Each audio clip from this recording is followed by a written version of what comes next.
Thank you very much for taking the time out of your day to have a chat with us today. Just want to find out a little bit more about how you started the company, what it is you do, and the trials and tribulations of being a business owner, really. Many. How did you start Interstellar?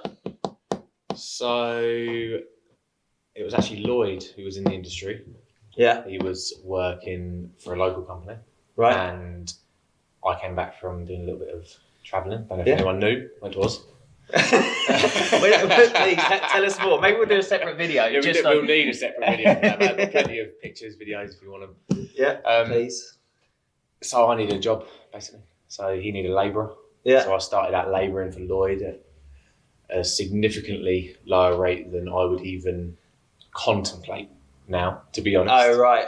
And just learned the trade. Yeah. We then it all happened because I put in a lot of overtime. Yeah. And I wanted to go on holiday that we go on every year. We go snowbombing. And I asked, and they said no. And even though I've done so many hours in the last month, they said no. So I was like, right, okay. So I waited until I got paid and decided to just go. Yeah. And then ended up me and Lloyd had a night, a drunken business chat. You know, we could was this at snowbombing? At snowbombing. Yeah. And we could do it ourselves. Yeah. So we did. Yeah. Jacket in whilst you was drunk on night out and send an email over that. Did you? Yeah. The email got sent that night. Stupidly, obviously, you don't want to burn bridges. Now, like maturing now, you realise that was totally the wrong move because it is a small.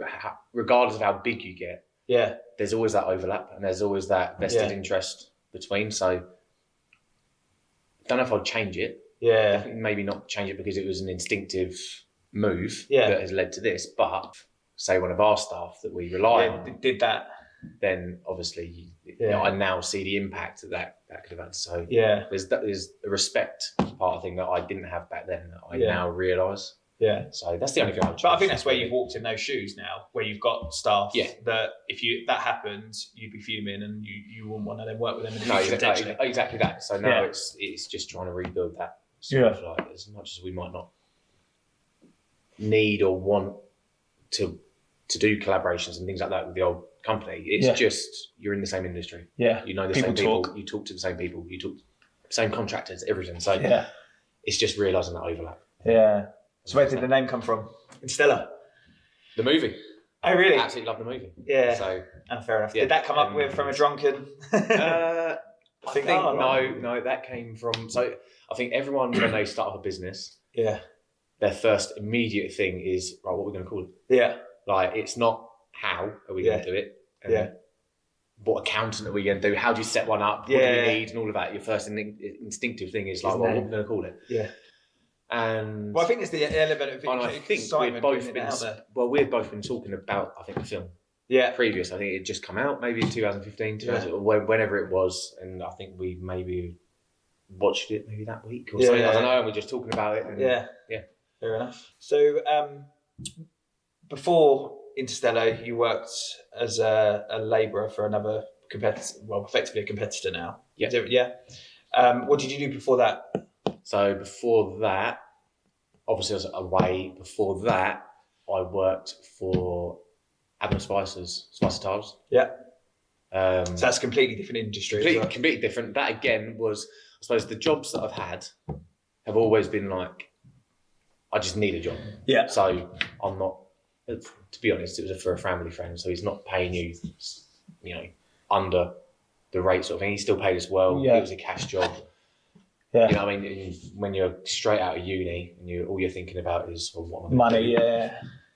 Living with the guys, living in the house with the lads. Yeah. You wanted that money, you want to go out, you want to drink, you want holidays, all of that. So you just need cash in hand. That's it. And he was good enough to give me the job, to be honest, probably more than what he pays the other lads at the time. So I was lucky in that sense. It was just another fall in. Yeah. Need a job. Do you think in terms of choosing this industry, when you realise, right, okay, I want to start a business, want to do it on my own, is it because you was working in that you decided to go into this, or have you always wanted to do something like this? So obviously the working in the industry is completely different than owning your own business in the industry. Yeah. And again, I think it's from that, I'm going to say, immaturity of it, well, if someone else can do it, you can do it. Yeah.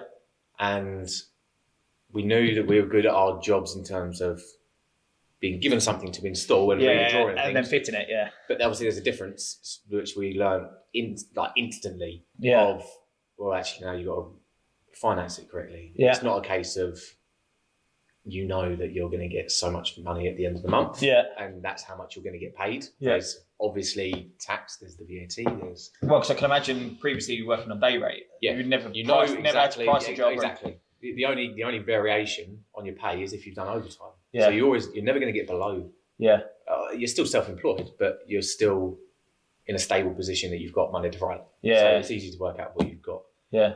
So that was like, the instinctive thing was to just go straight into it and think, yeah, we can do it. Yeah. Then you're overlooking your own jobs. You're looking over the drawings. Suddenly you've got liability. Yeah. That if you do something wrong, you've got to make sure you've got your insurances in place. Things like this that you don't even think about. So has there been, perhaps even now, like, what's been your biggest mess up? Like, if you don't mind, obviously, sharing it. Biggest mess up. I think it was from a business install perspective, was our first job, our first project.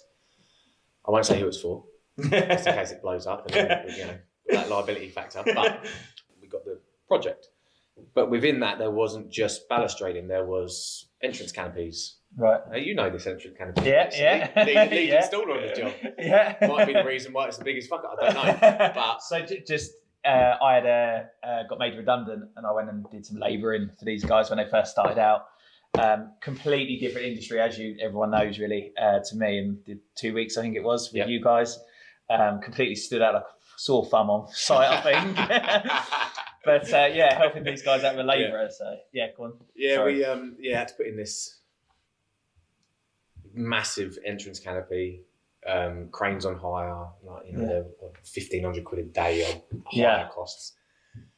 And I think we read the drawing wrong, and this nice new brickwork that had been completed was had to be knocked out, a certain section that knocked out so we could get through and fix this canopy to the structure. And then obviously the steelwork all came, rigging it up to be lifted up. Fuck, it don't fit.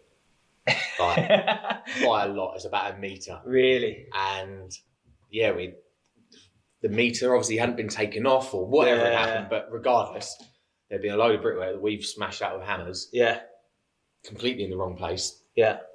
Then we actually to obviously smash the brickwork out because you need to put it in, but it was just you was 1 metre over the other side. 1 metre over the other side. So now we've got a massive hole that we've got to try and blag somewhere. It wasn't our fault. Otherwise, obviously, we get charged for the increased work. Yeah. Plus, there's all the plant. It's 5 metres up in the air. Yeah. And then we also, we put in these columns, so big columns, and the structure was up. Then we had to fit some rainwater pipes. Right. And because the waterproof for the business, for the rainwater pipes, is that gutters? Gutters, yeah, sorry. RWOs, rainwater outlets. We had to do that. So we attached it to the side, and it rained over the weekend. And we get this call, and at the time, we were in Budapest on a stag do, shooting guns, probably still drunk. I think I remember that. And I get a call, and I get sent a load of images and pictures of rain pissing through, and the underside. We'd left some guys to do the underside. Yeah. It was a fucking mess. And I'm drunk, looking at these pictures, panicking. Yeah. And it turns out that when we've installed it,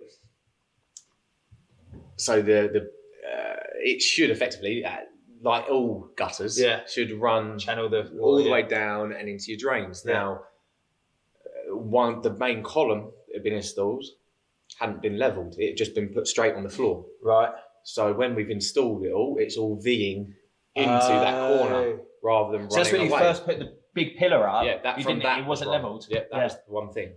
Didn't laser it, didn't do anything. So then we had to of our own expense and our own thought, like this company doesn't know that we've done this, but had to cut sort of like a lot of sheet metal and put it in and make our own gradient inside, so it ran off. So I suppose that's a learning curve, the way that it works. That we never obviously had a call to say it's defective. Yeah. So our scenario of fixing it worked. Yeah. But very long-winded, and stressful time, and it costs extra to obviously do it. But it's again a learning curve. First structural job that we took on, never done it before. Yeah. Proper jumped in at the deep end. Went wrong, ended up right. Didn't ever get deducted money, so we still got paid for it. Things like that. Yeah. And to this day, I know it's still there. So that's something right. Oh, fair one. So obviously bad things happen, but it's come good. Yeah. So, yeah. And so that's probably one of the costliest jobs. What's the kind of best thing that's happened for Interstellar, would you say? Difficult. There's been a lot. Obviously, this last year has been like mammoth growth, bringing on new staff. So in a pandemic, you've actually grown as a business? Yeah, massively. I think the growth had already started pre-pandemic, and if we were in a different industry, it might be a different story. Yeah. But construction has always continued, and it more than likely still it will. I can't see it closing. Yeah. So we're lucky in that sense that the planning and the start of the growth spurt was able to continue. Yeah. Who knows what would have happened if it got shut down? It might have just halted, and us being small and relying on these invoices paid on time. Yeah. Might have been a different story. But this year, definitely, has been up there. We worked for a long time on getting one particular project that, from an install perspective, is like massive. Right. Huge project. So when getting that through was a massive celebration. Yeah. And a real sort of, we've done fucking well. Nice. Yeah. And then obviously getting this year was kind of our own. We've done obviously a lot of private jobs, a lot of residential balconies, Juliet balconies, that sort of thing. But this year last year, we managed to started to get our own big jobs in that are from a design perspective all the way through. So it's making that jump from purely installing someone else's work to commercial clients coming directly to us to design, follow their designs, manufacture, all of that behind the scenes. You've had a few jobs like that now, have you? Yeah, we've got some up in the wall. We've got four that will be. I mean, just what for perspective, just one of those projects is double the revenue of last year. So that's like the kind of growth that we're seeing. And from that growth, obviously getting jobs that are big as your previous year's turnover or whatever is an amazing achievement. Why do you think you were able to get those? Is it through word of mouth, or like because you were able to prove yourself over the last year? Some of them was like, I think word of mouth in terms of, so obviously I don't think it's any secret having the two people that we brought on, Opal and Carl, have made massive differences in how we can run and operate out on site and still. So Carl is definitely his knowledge of the industry, but also he's been in the industry for so long. Yeah. The amount of contacts that he knows, things like that. So they obviously immediately, a lot of the time, know and will contact him on LinkedIn and ask him about the new company that he's working for, and straight away that starts the conversation. Oh yeah, we've got plenty of work lined up, but of course if we send over your inquiries, we'll be more than happy to look. And it's kind of come from that. Some of the more local ones have definitely come from that contact, Carl's previous contacts. Right. Okay. But a few of the others, I don't. Obviously, we do ask like how and where, and it's purely just potentially online. But I do think LinkedIn has been powerful. As much as I was a skeptic of LinkedIn previous. Oh, really? Yeah, I didn't. And maybe it was because of how we were coming across on LinkedIn, and maybe not doing it from a company perspective. So previously, a lot of my activity would be from me personally, my personal account. Yeah. And it potentially isn't giving people that company perspective. Again, Opal dealing with SEOs and things like that. that our SEO was fairly strong, so we didn't actually need to advertise. So it's about using, like, say, that money that we were given to Google, giving it to Opal now to use into print advertisement or Kent Online or whatever it might be. Yeah, giving her that, and just I think a lot of it is also giving people the free run. Yeah. Like, I understand that I can't do it all. Yeah, and the point of business is bringing in, realizing that you're not the best at every single element, and bringing in people to be able to take your business to the next level. Yeah, that's one of the things that I think is really important is when recruiting is bring on someone that's better than you are. Yeah, definitely. So you've brought on Carl, and what's his job? So he pretty much is, at the moment, it's everything behind, like, say, I'd say pre-site. Yeah. So a lot of the tenders will come in. He will direct everything about that tender from probably start to getting that order in. Yeah. He'll be the main contact. Obviously, me and Lloyd will be there for the meetings and to pipe up every now and then about our thoughts and things like that. But Carl will normally be the one to engage, and he obviously he does all the CAD, he does all the drawings. So from a design perspective, he knows what he's looking at. He knows even suppliers that he's used in the past. Yeah, he'll be liaising with the suppliers, and it's just about me and Lloyd learning from him about the procedures that need to be followed, but also when we are actually needed, and not, because at the start we're asking questions. We're popping up. We're asking, has this been done? That been done? It's been done. Don't worry. It's difficult because you've got people, like you just said, more knowledgeable. Yeah. But you're still the one. The liability and bill still lie with you. And you're still paying. At the end of the day, it's not the business. It's not my money. Obviously, it's the business's. But you're still in control of that. So when you don't fully understand something, your trust has to be as you got to trust that everything that he's doing, that they're doing, is because it's stuff you don't understand in the long run. And you just got to just go with it and trust your instincts. So Carl is more like everything pre-site, and then once it gets to site, that's where at the moment me and Lloyd, kind of, now it's more of project management on site. Right. Okay. Still heavily involved with the installation, but there's obviously a lot of sites now, so it's about delegating the lads. Yeah. We are more than likely the guys that are in direct conversation with the project managers of our clients. Yeah. And it will be just liaising with them in terms of what labour is needed, where, deliveries, things like that, because construction's so dynamic, it changes. You'll have a whole week booked up, and then you could have all 3 projects pushed back a week. Yeah. When you might have 2 other new projects to start the following weeks, and then you've got to find the guys, you've got to find, and it's it's just trying to balance. It's a balancing act. Yeah. And Opal is everything office, so everything that counts. Makes sure people pay. Right. She does the most important part. That is the most important part. That again has been a learning curve. We've never ever before this stage had to chase an invoice, but we've been chasing one invoice, which is, for us, it's quite a vast sum. Yeah. And we've been chasing that for a long, long time, which meant that we had to now pay debt collectors and things like that. And just it's again that learning curve of a whole new ball. And that worry of, well, have we done everything? Are they going to catch us out somewhere? Because if you're going with large construction firms that are doing sort of like £50 million bills, they're going to have a vast legal team. Yeah, and then the little guys going up against them. So have we done everything that we need to do? Yeah. And Opal's been fronting that. Yeah. Accreditations, trying to see what accreditations we need. Yeah. Increase in insurances. So a lot of these tenders that come through now aren't just on an installation. Yeah. So then you've got indemnity and things like that. And just there's so much insurance. Yeah.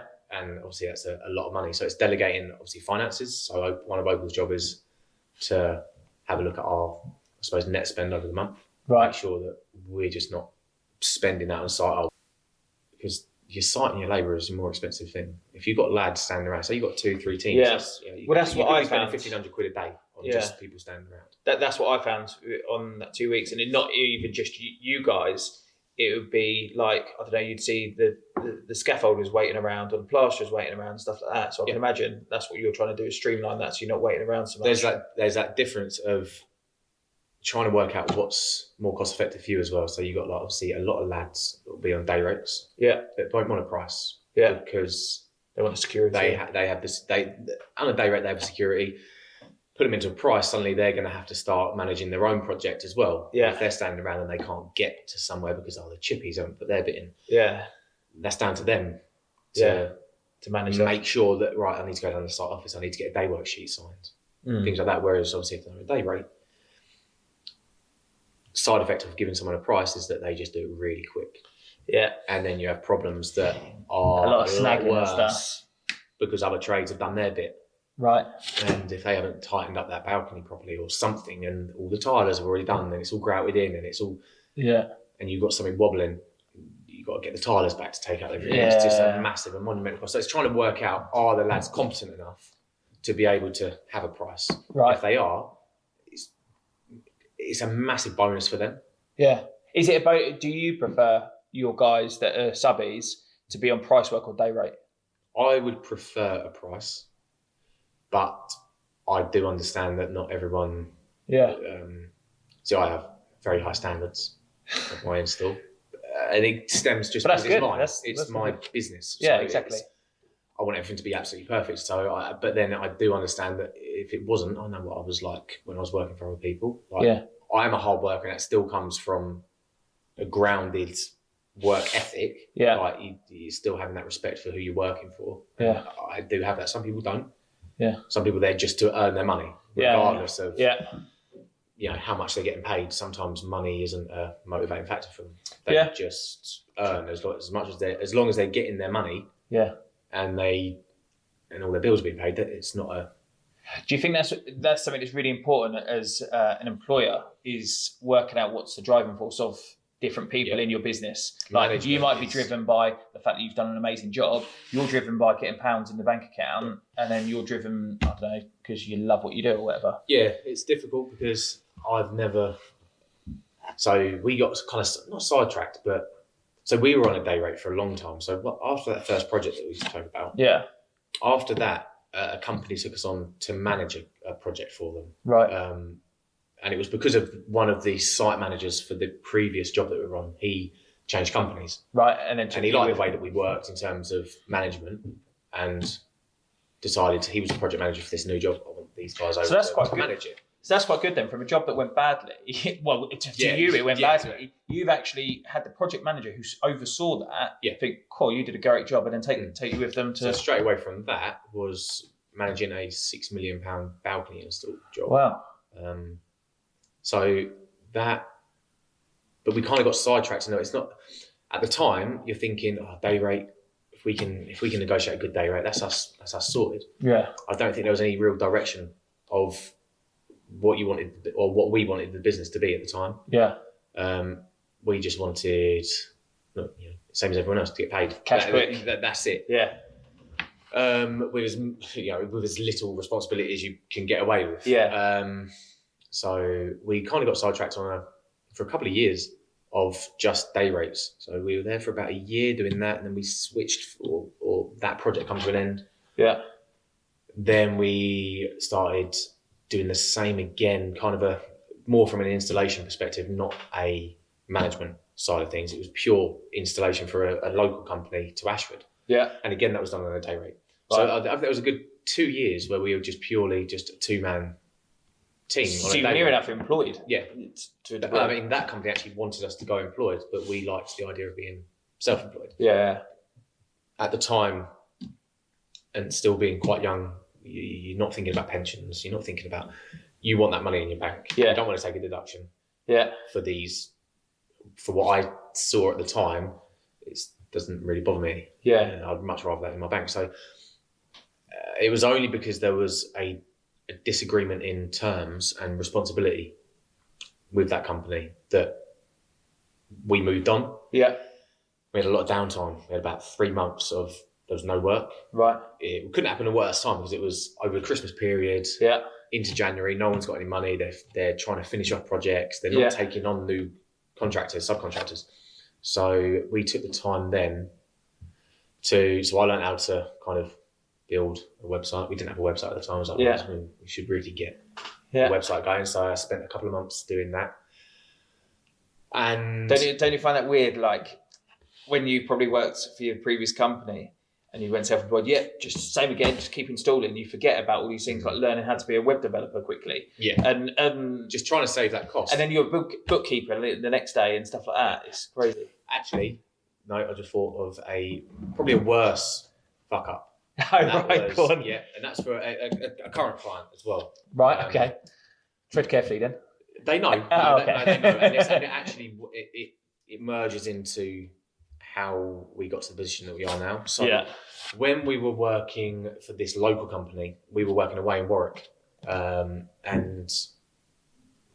we got an inquiry on LinkedIn. It was a project manager who worked for a company. He doesn't work there anymore, but he at the time was under massive stress to get it. I think he'd been let down by an installation company last minute. So when you get to that sort of stage, you've got like delay charges. Yeah. So and they can be fucking expensive. Wow. So like 25 grand a week, that sort of. No way. Yeah. So massively under pressure. So he contacted, I think on LinkedIn, he contacted Lloyd and said, "Are you available? We've got this amount of meterage. It's for a John Lewis, and there's say like 100 meters, 120 meters worth of balustrading." Yeah, for John Lewis. What will be a John Lewis? So he was like, "Yeah, we'll take this on." So this was our first. We were still obviously working on a day rate for this other company, so we knew that we couldn't come away. Yeah, so we had our responsibility to get this install done. Yeah. So we thought, right, we'll try and find some lads. We're only 45 minutes away. Yeah. This was happening in Cheltenham. So we weren't too far away. We thought, right, we'll be able to manage this. And if we get into difficulty, we'll just nip across. We got guys on there that we'd worked with on the management project that we were on. So we knew they could do the work. Yeah. Now, what we think happened was they subbed it out. And the install went like horrendously. Oh, no. Horrendous. Yeah. Something that should have taken probably about 2 weeks, I reckon, of install. Yeah. It was one of those scenarios where your install messes up about 5 other trades. No way. So you subbed it out to a guy that you had used before and had done a great job. Yeah. We were going to be giving him a price. Thinking he was going to do the work, and then he's then subbed it out again. And we were hoping that obviously from that moment on, we could do the day works. Continue that. Just get our normal amount. Yeah. And then we're thinking, if this works, then we'll keep these lads on. Yeah. And we've got a new client and we can start to potentially build from that. Yeah. It went absolutely horrendously. The most amount of stress I think I'd been under. And it was worse because we had to obviously get rid of the guys. Yeah. And then it's that juggling of how do we tell our current client that we need to step off because we need to finish this. Yeah. And just trying to juggle these two jobs. Yeah. We managed to do it, obviously weekend works, things like that. Me and Lloyd went there. We managed to turn it around. And it got signed off in the end. So it took a lot of time and effort. And those kind of jobs, did you end up losing money on and stuff like that? Or? Yeah, so that job because we were paying accommodation costs as well for the guys. Right. So I think overall, we lost about $6,000. Wow. On a £12,000 contract. So yeah. And we thought that's done. They're never going to work with us again. Yeah. It's got, first job. They're never going to work for us again. So brushed that under the carpet. Whatever, moved on. It was probably about 9 months of working on day rates. Yeah. Then it comes to like Christmas, and we. So this is about 18 months ago now. Yeah, it would have been. Yeah. Yeah. Yeah, about 18 months ago. Mm-hmm. Yeah. Yeah. And we had this 3 months off. And so then we were getting desperate. Yeah. So we started calling around, sending emails, pretty much begging, we've got guys available, trying to make it out that we're bigger than we are, obviously. Yeah. Got a team available, Yeah. And in the end, back to us, their director, and we didn't know until later on in like a pre-contract meeting that they had discussions about us when we first got in contact. Yeah. And asking if they got any work available. Yeah. And the managing director was the only one that wanted to use us. Everyone else in the firm, the project managers, contracts managers, everyone was like, no, they messed up. Yeah. So it was from me and Lloyd going back that job got completed. Yeah. He was like, these are the business. Like, yeah, they messed up, but they could have just walked away. Yeah. Instead, they stayed. They incurred a lot of costs. We know that. So they realised that you had only messed up because where you had subbed it out. It was that integrity of, he realised that we had a respect for the job. Yeah. It needed to be completed. Yeah. And even at a loss, even at every time that we stepped foot on that site, we were losing money. Of course, yeah. That we still got it finished and completed. So they gave us a job, another project on price. And at this time, that project was the full amount of what me and Lloyd had taken in the previous year. Wow. And it was to that date, their biggest project. Yeah. And I don't know whether it was because they were desperate for whatever, I don't know. Yeah. But they gave it to us. So that started out this whole, right, we've got quite a big price now. It's not these little one-off balcony jobs. This is, you've got blocks and stuff, 120 balconies to install. You've got a lot of 1,000 meters worth of balustrade to install. It's for us a big project. So then it's about finding the right guys and all of that. So that massive fuck up, but how we dealt with it and handled it can be, I suppose it could be the best and the worst and the best thing that's happened to us. Right. It allowed us to showcase kind of what we're about. Yeah. And allowed us to get an ongoing, I think it's now has been our longest client. I don't know how much has gone through the books from them alone, but I know that it would be a significant amount and it will continue. So, and I think that's detriment to you and Lloyd as business owners, is that come from off the back of a fuck up. Yeah. Yet they saw through how, as directors, you really cared. Yeah. And I think that's important. You're not there just for the cash. Well, obviously you're there for the cash, but even when things go wrong, you're not just going to disappear. Yeah. And I think that's so important. That was definitely 100%. That was that. And that's something that we've just carried through. We get a lot of jobs come through from them. We don't obviously win them all. It still comes down to price. Yeah. And it still comes down to that sort of, I don't know, maybe air of arrogance of, we know we're good. Yeah. So we're not going to be the cheapest. Yeah. And it's about picking them, I suppose, those guys picking and choosing what jobs they know needs to be absolutely spot on. Yeah. And what they can get away with tolerance costs. Yeah. So that's kind of where I suppose our USP comes in, I suppose. Yeah. Like, you're not going to achieve this, but you're going to be up there with the quality. And we'll run your project for you. Yeah. And we've got that about us. So yeah, that has been probably the best and the worst combined, if you know what I mean. Yeah. Definitely go down as the worst and one of the most stressful, but has led on to kind of this. So you started this business obviously with a friend. So Lloyd, Dan's business partner, is a friend of ours. What's it like running a business with a friend? Good, bad? Has its good points, has its really bad points. You're working or trying to work with a mate, and when you've got differences in opinions, especially when you've got two people that are as stubborn as each other, and as passionate. Not stubborn, are you, Dan? And as passionate, about things that can cause massive strains. Yeah. You had different opinions in direction. Yeah.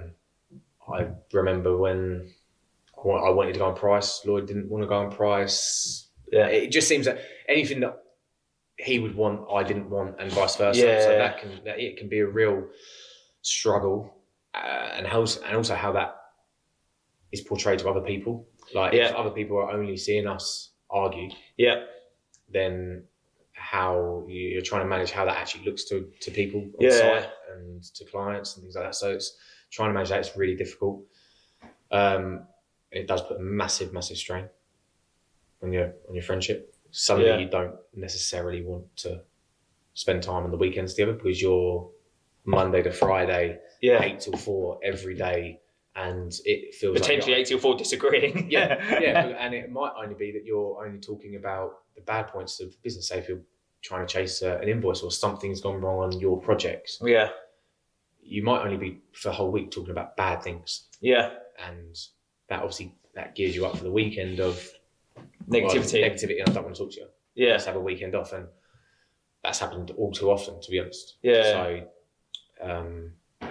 that I think stemmed from us taking on everything from the start and trying to get to a point where we're growing, but getting to that pinch point of we physically can't do anymore, and that's why Opal and Carl. So do you think actually as friends you've got on much better because you've managed to put some of that not negativity, but dealing with some of the crap of a business onto Carl and Opal, so it's made your relationship better? Definitely lately.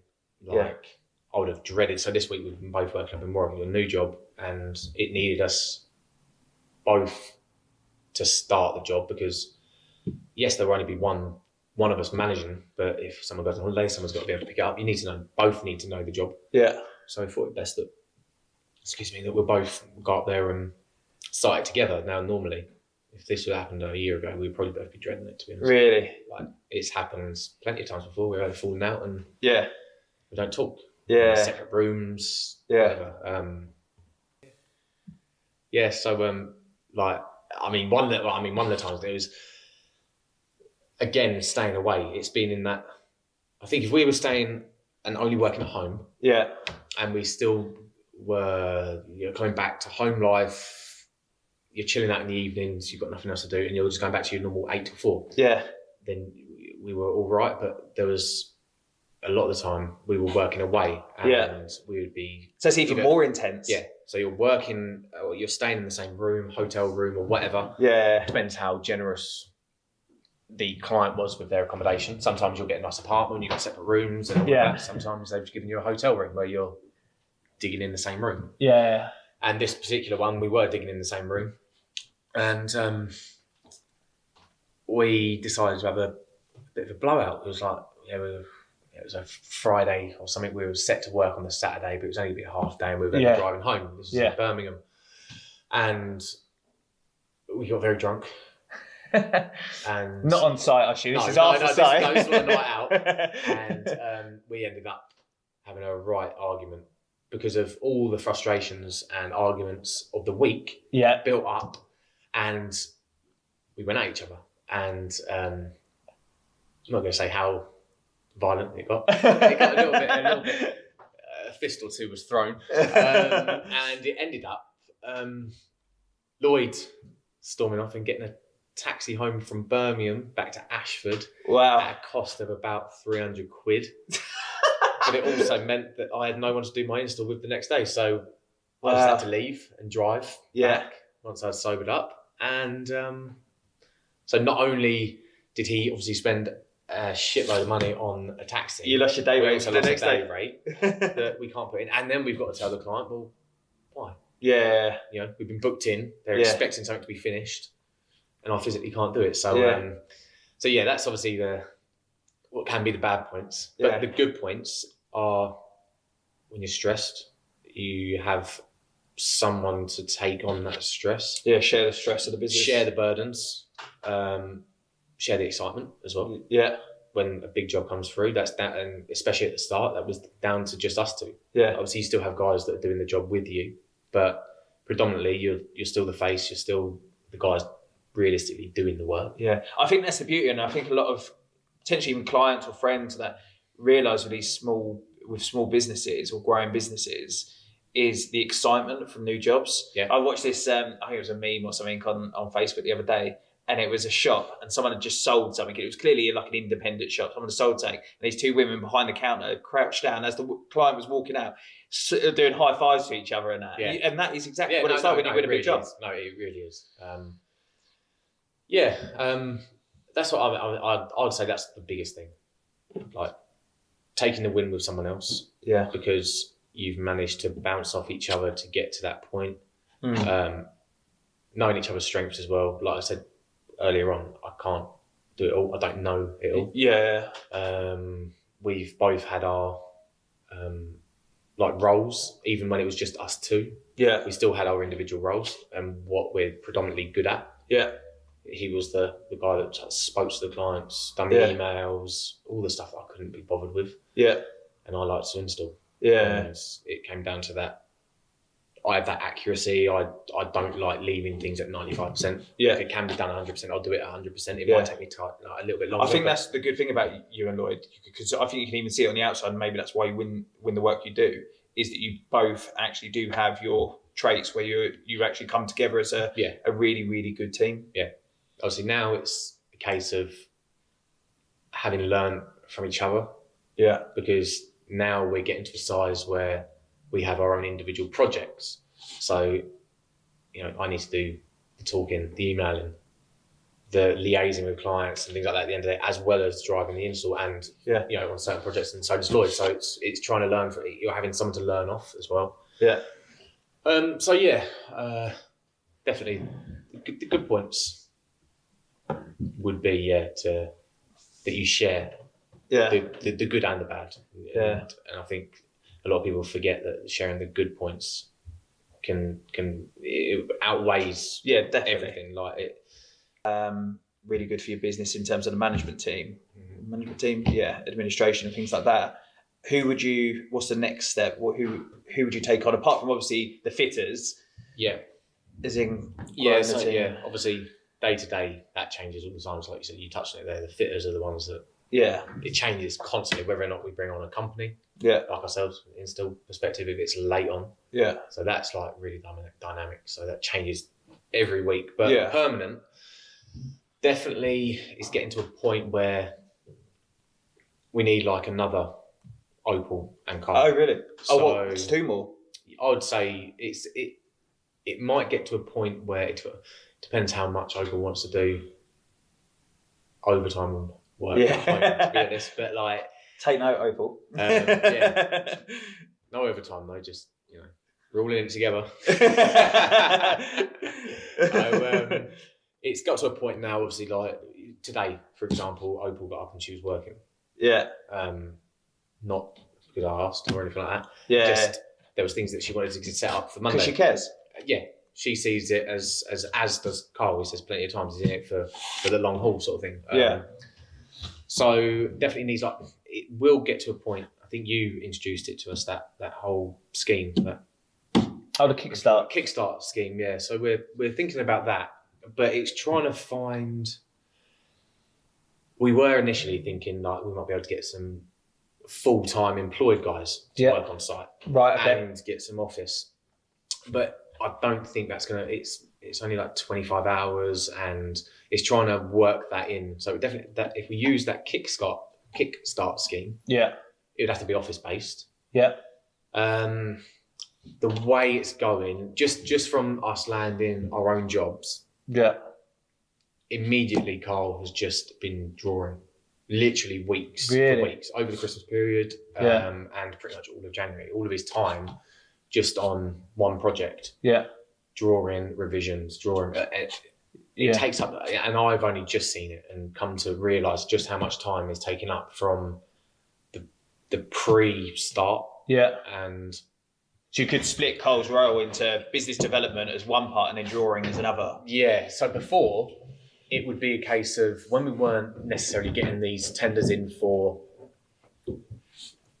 us doing everything from design all the way through. Carl would be, we initially brought him on when we were just doing installations, obviously with a view of bringing in his contacts to get to kind of where we are now. Yeah. But it was much easier to manage his time at the start because when you're just doing installations, all the work's already done for you. Yeah. All you've got to manage is him doing the quote and price it. And then everything else is done. You just got to make sure the guys are on site. Yeah. When you're obviously doing it yourself, you've got then to talk to the architects, find out, is this correct? Right. I've drawn it all how you specified. I need you to look over it. Yeah. Are there anything you want to change? Yeah, we want to change this and that. Right, okay, so now he's got to go back into CAD, change it, and draw it all up.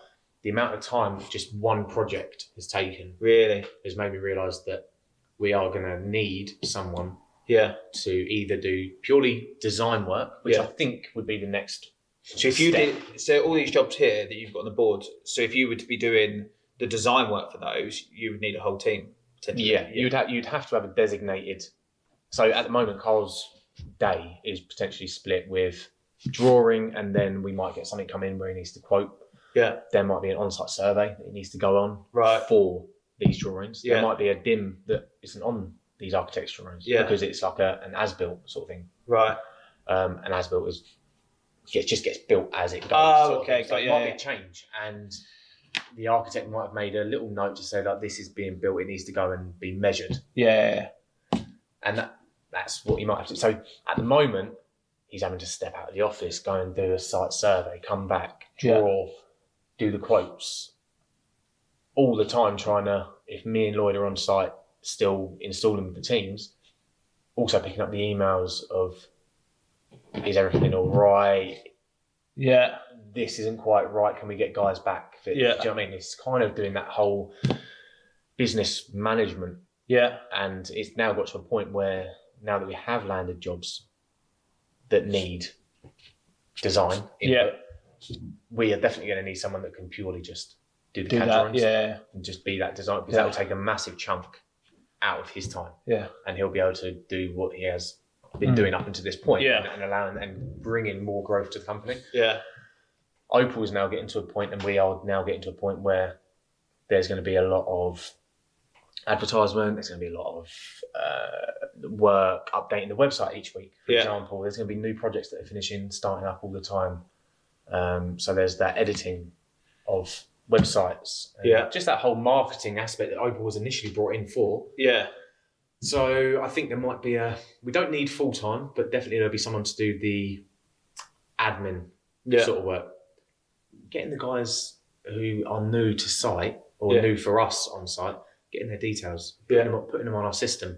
Stuff like that Opal is too qualified. She's overqualified for I'm going to say just a normal admin role. Yeah. She has her...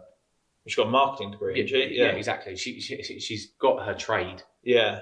At the moment, she's just involved with the business so fully that she'll do what's needed. Yeah.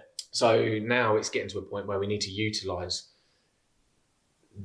their points, their skills. Yeah, their skills. Carl on CAD and Opal with marketing and then having someone to do the admin. Yeah, to do the admin. It might not be full-time. It might even just be for 2 days a week. Yeah. But it's definitely getting to that point, hence why there's that new office being built. It's still here, but like over the way. Because we tried to utilise the space in here. I built this desk to make it big enough for... I feel like you're proud that you I am very proud of it. Well, 80 quid this cost. There you go. And my time. And what a decent desk with probably a third of the storage. So any weekend work, I'm free, I'm available. Going to start up what's this chipboard business? That's it. Yeah, making chipboard desks. Make everything out of USB. All really fucking cool. So it's just about making sure that their time's utilised for exactly what they are good at. Yeah, and not just giving them mundane tasks that need to be done, but take time out, and it's trying to realise what's cost effective. Yeah.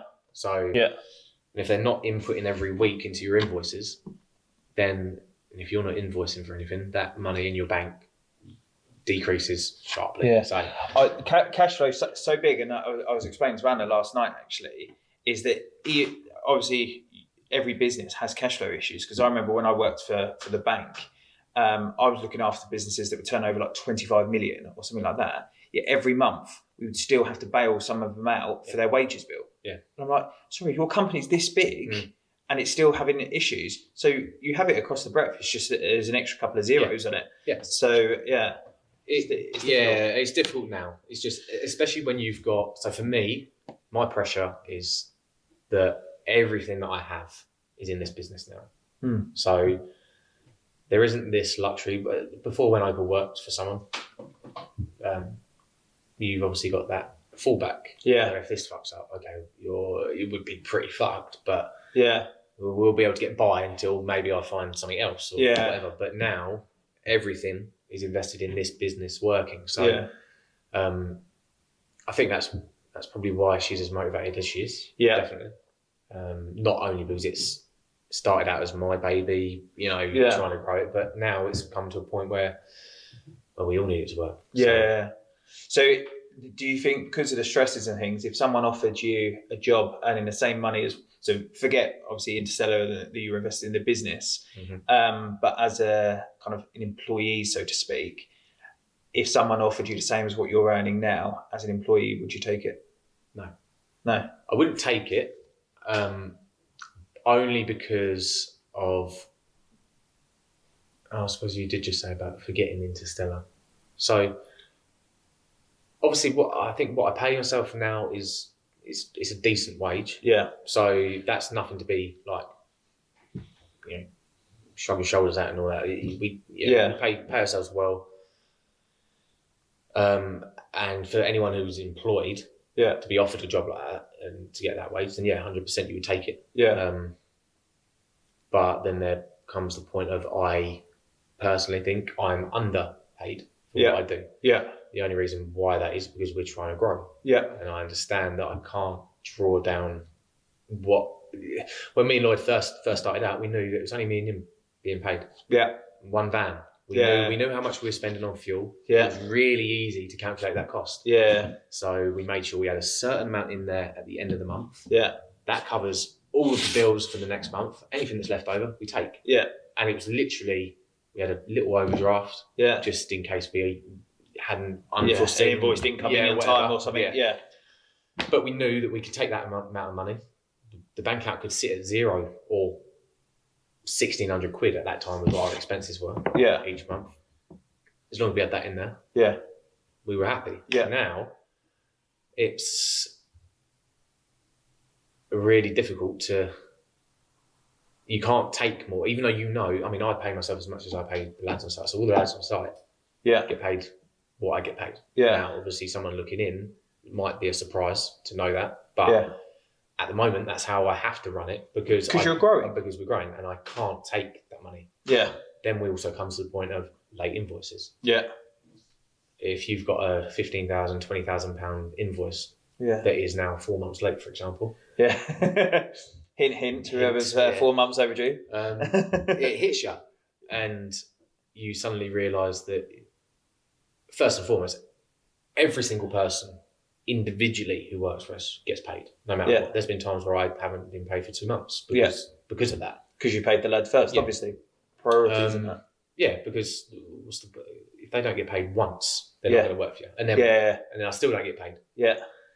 So it's making sure that, first of all, everyone gets paid, and that you suddenly realise there's a hierarchy of who needs to be paid. Yeah. So obviously your lads and your office staff and everyone like that, your labour has to get paid first, or you have no business. Yeah. Your suppliers can be paid next. Because that's the point of having a credit line. You want to utilise that credit line, but you don't want to exhaust it. Obviously. Yeah.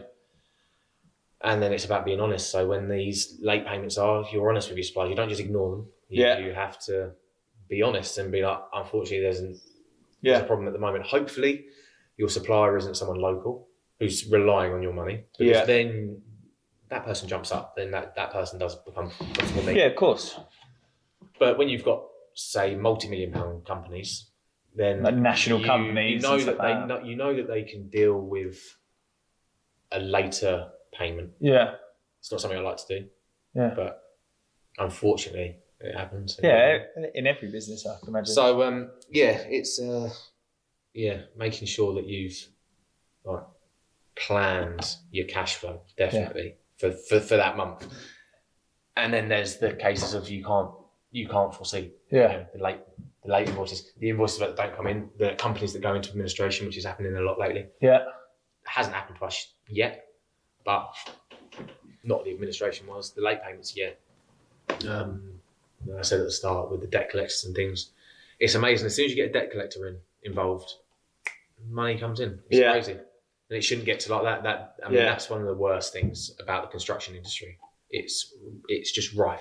It just shit rolls downhill, and unfortunately we're at the bottom. Yeah. Well, the guys and myself will be as an individual at the bottom, but you hope that the company that you're working for, which is, I think, one of our values, that if you're working for a company, they will do everything in their power to make sure that I'll take the hit. Yeah.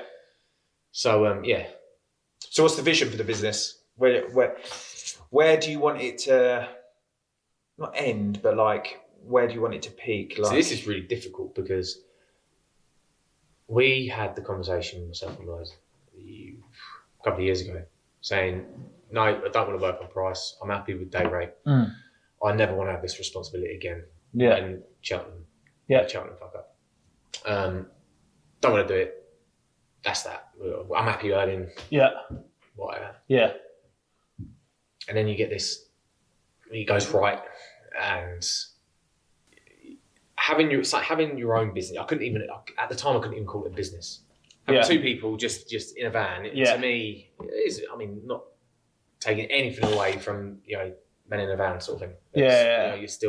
You're still managing as much as anyone else. But I couldn't call it a business. I still had this vision. Yeah.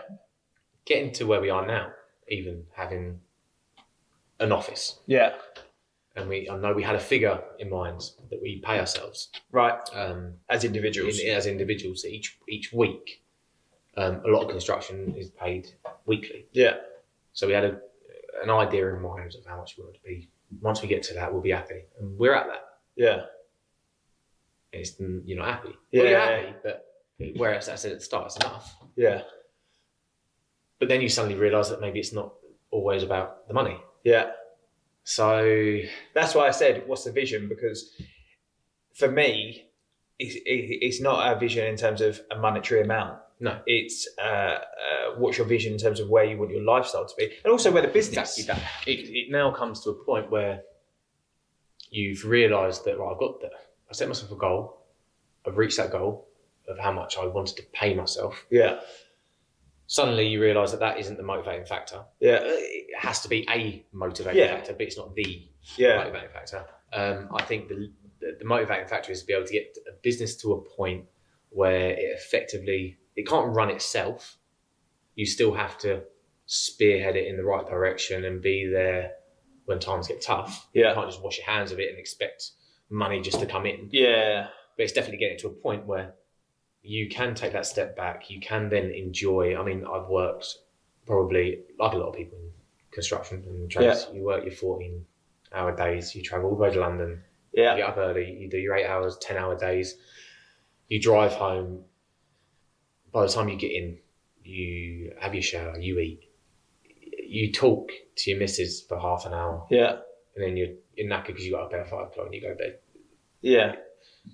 I think the end goal would be able to step away from the tools, as much as I don't know how that's going to go. So I do like doing stepping away from the tools. So a choice of being on the tools. I would say so, but I don't think the company's just at that point for me to step away from the tools. I still think I need to get involved every now and then, because there are them times where you can't get the labour quick enough, or guys let you down.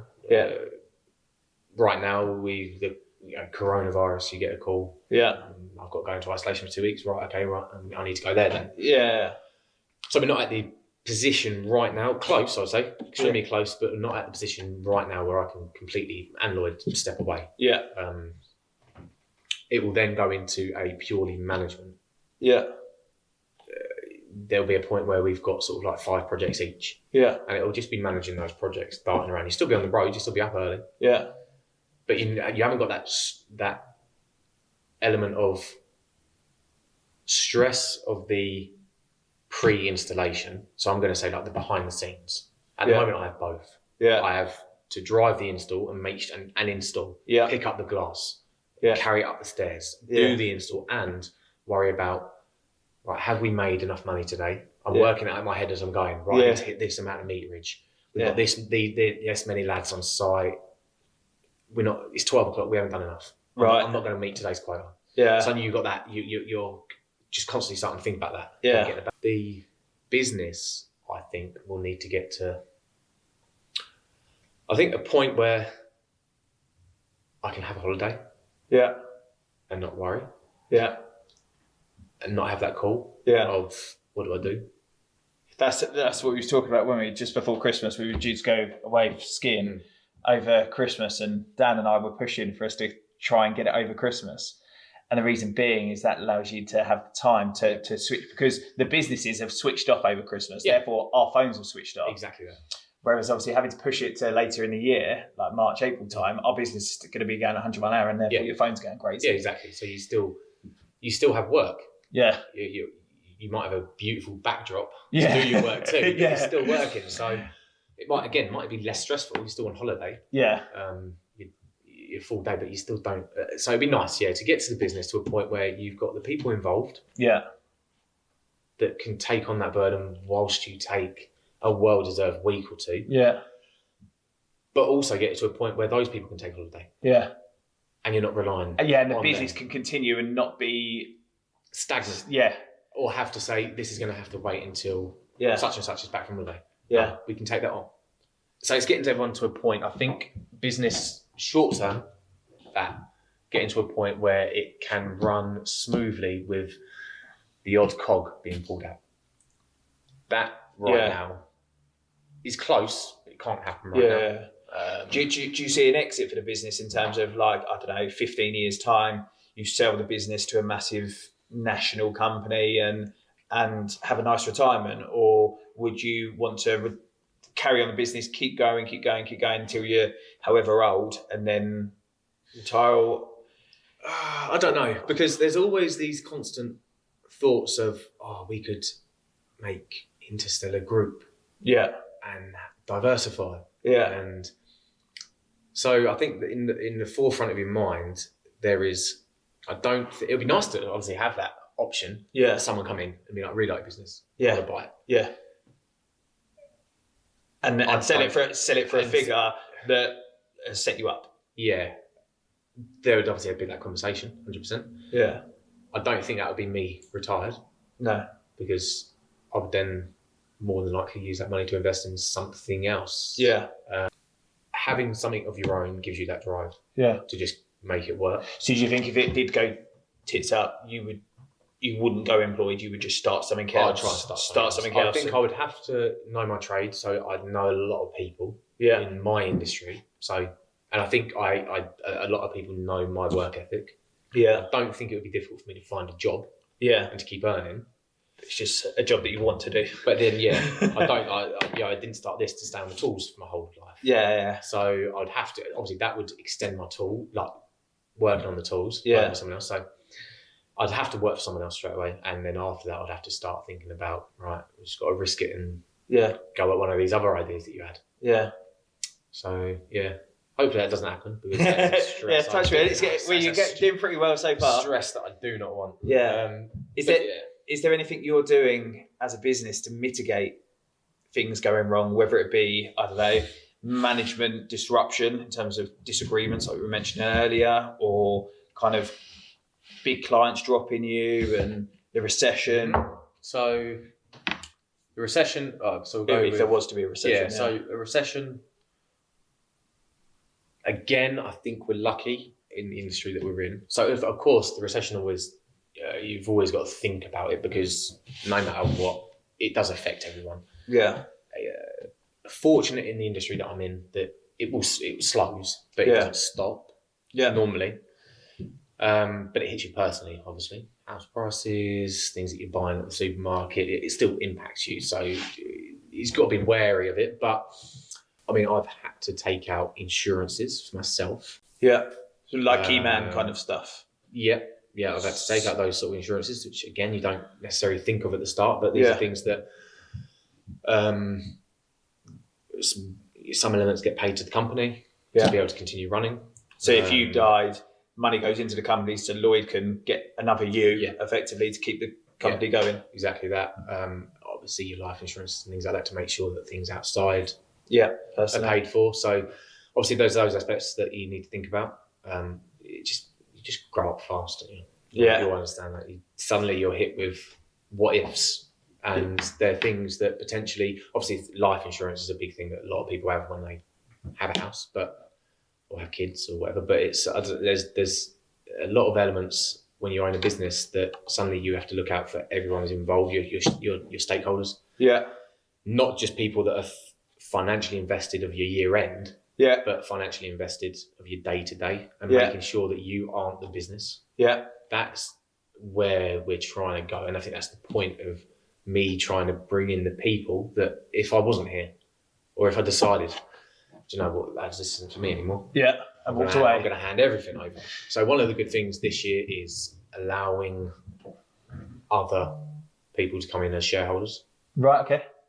So one thing that this year at development was to allow Carl to come in as a shareholder. That's still ongoing and it hasn't been finalised yet, but brings it to a point of when, say, me and Lloyd aren't agreeing on something, having that third person. More often than not, it's someone even to mitigate. To be that mediator. So with that comes shareholder agreements and things like that, which we didn't have before. Again, maybe that's why that like the friendship between me and Lloyd had struggled at certain times where there isn't that go-to document of that rule book. There is no rule at the moment. Well, it's my business, so I can do. Do you know what I mean? So it's about having. And then I can imagine it's that back and forth. Well, no, it's my business as well. It's my business. Well, and where you're 50-50, it's like if there isn't that clear cut. If he is in one direction and I'm in the other, and there's not even an ounce of crossover, then where do you go? So that's one of the main directions I think that will change this year. Is bringing on someone else, but also trying to diversify the business. So bringing on other aspects, trying to bring it into almost like a group. Right. Okay. Competitors, watch out by the sounds of it. I mean, the good thing is even competitors at the moment, not necessarily, or what potentially could be competitors, are also speaking to us as if they want to be involved. I get the impression in collaborations, or things like that, which we're really surprised about. So I think that's a testament to how we have portrayed ourselves to people in the industry that might not even know us like personally. But we've managed to portray Interstellar in that way that we've gained almost a respect before we've showcased what we can actually do. So this year should show a massive, massive change to even just 6 months ago. Wow. I think. Cool. I look forward to seeing it. Can't wait. It would have been without having everyone involved. We have got. I think that's one of the main things. Really. I couldn't have done it on your own. No, mate. No, I'd probably top myself. No, but well, I'm glad you haven't, mate. But... no, in all honesty, you're a lot. I myself am a lot happier. Just in the last, say, 6 months, it's just you get a release by having people on board that are involved enough to have that passion as well. They're not just employed or working for you. Everyone's working to it's a nice atmosphere at the moment. So this year I think everyone's excited about it. Cool. Yeah, sounds good. Can't wait. Well, thanks very much for taking the time out of your Sunday to have a chat with us. That's all right. I'll let you do the bit where on YouTube, what do they say? Don't forget to like. Don't forget, to click down the bottom, subscribe, comment below how you found it, share away. So cool. Thank you very much. No, I don't.